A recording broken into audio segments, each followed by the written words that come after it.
on immigration, when we did not have sufficient votes to pass a bill before we left in August, what did we do? We sat down with conservatives and figured out a way to get the bill a little bit further to the right so that it could pass with Republican votes.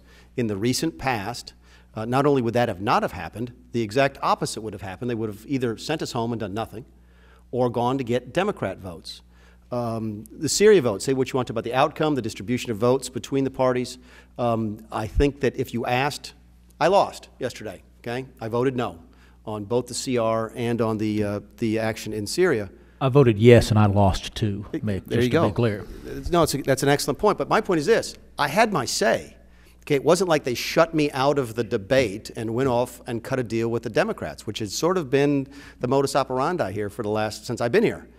So you have seen a change in the workings of our leadership since McCarthy became leader, and specifically since Scalise became the whip. And I worked very closely with McHenry as well. And I think they're actually doing what we've begged them to do since 4 out of the 5 of us got here, which is when you're short the votes, come ask us what gets us to yes.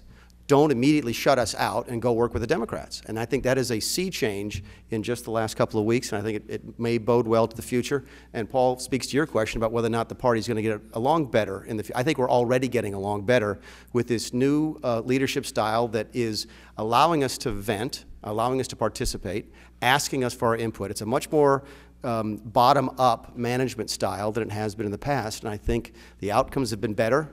And I think they've been better because they've been more conservative. So we've always said, Jim and I have said this from the in fact, everybody up here said this from the very beginning. The things that have united the party in the past, even when we were having our difficulties 2 years ago, were always the most conservative things.